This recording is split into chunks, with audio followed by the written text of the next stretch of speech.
나고야의 경기가 1대0 승리가 많은 만큼 득점력이 그렇게 폭발적이지 않고 쇼난이 기본적으로 홈에서만큼은 강팀을 상대로도 끈적한 특유의 늪축구를 구사를 하는 팀이기 때문에 홈 경기를 항상 보면은 강팀들이 고전하는 모습을 여러 차례 보았습니다. 그렇기 때문에 나고야의 무패 행진이 지금 7경기째 지속이 되고 있고, 기본적으로 나고야는 한 골차 승부를 주로 하는 팀이기 때문에 쇼난의 끈적한 늪축구가 나와준다면 무승부 0대0, 1대1 무승부가 나올 가능성도 있어 보입니다. 그렇기 때문에 7번 경기는 저는 이변을 노리면서 무패 투폴로 가보도록 하겠습니다. 서로 최전방에서 마무리를 해줄 수 있는 공격수 이글레시아스와 수아레즈가 빠지기 때문에 골 결정력에 문제가 있을 수 있는 양팀입니다. 베티스가 세트피스 최다 득점팀이라고 말씀을 드렸지만 반대로 아틀레티코는 세트피스 수비가 1위 팀이라는 점에서 베티스의 세트피스 장점이 살아나지 못할 가능성이 높다면 이 경기는 서로가 서로의 골문을 열기에는 굉장히 어려움이 있을 수 있는 매치업입니다.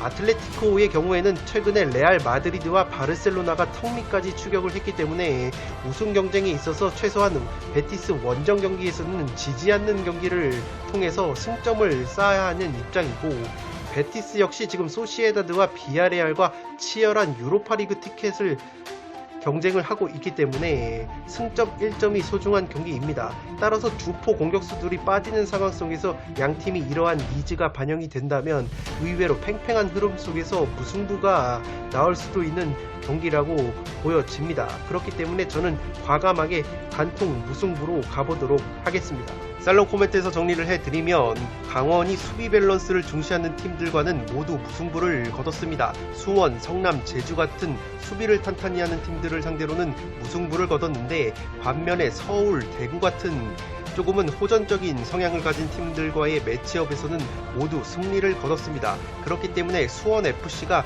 경기를 보신 분들은 아시겠지만 최하위 꼴찌로 쳐져 있어도 그렇게까지 수비지향적인 축구를 하는 팀은 아닙니다.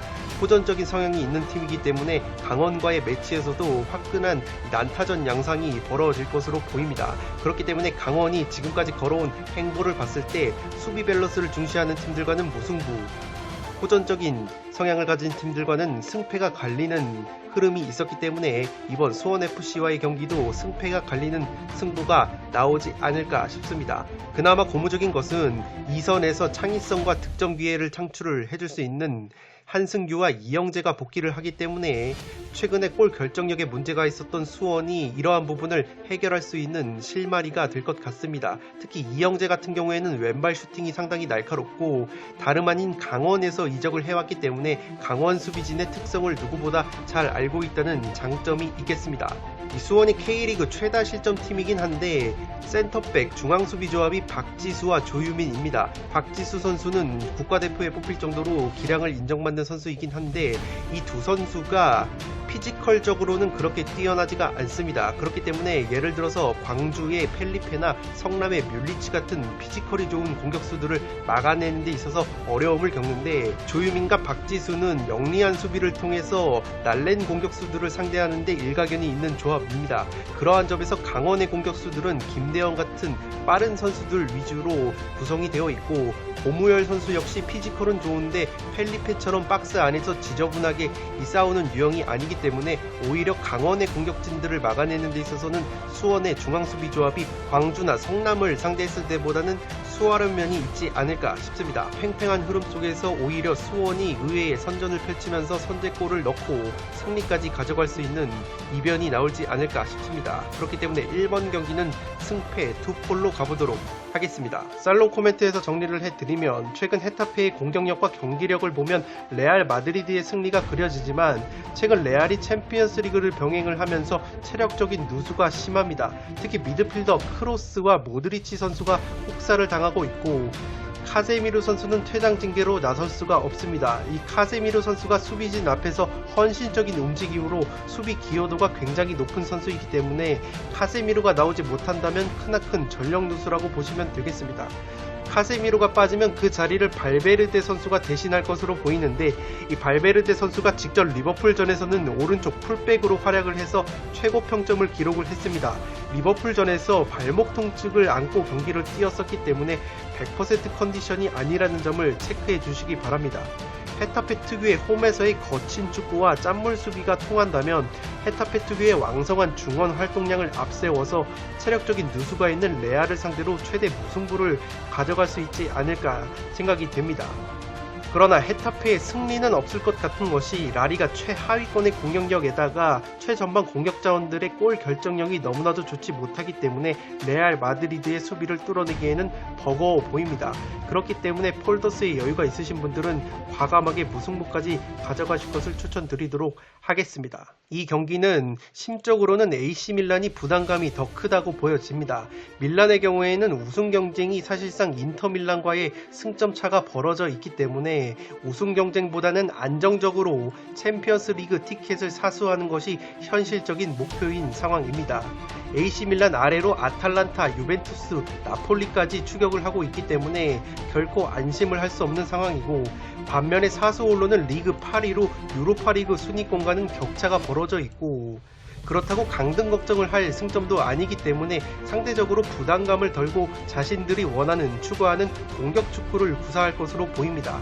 최근 사스올로가 인터밀란전을 보면은 강팀을 상대로도 점유율을 극대화하면서 자신들이 원하는 축구를 마음껏 펼치고 있기 때문에 주포인 베라르디까지 복귀한 상황에서 컨디션이 좋은 제레미 보가를 앞세운다면 사스올로 특유의 공격 축구가 나오면서 홈에서 성적이 떨어지는 AC 밀란의 발목을 잡을 수도 있지 않을까 싶습니다. AC 밀란은 원정 성적이 1등이지만 이상하게 홈 경기만 치르면 성적이 7위로 떨어지고, 오늘 새벽에 펼쳐졌던 제노와의 경기에서도 한 골차 신승을 거둔 AC 밀란이기 때문에 징계에서 돌아오는 질라탄 이브라이모비치의 발끝을 믿어야겠습니다.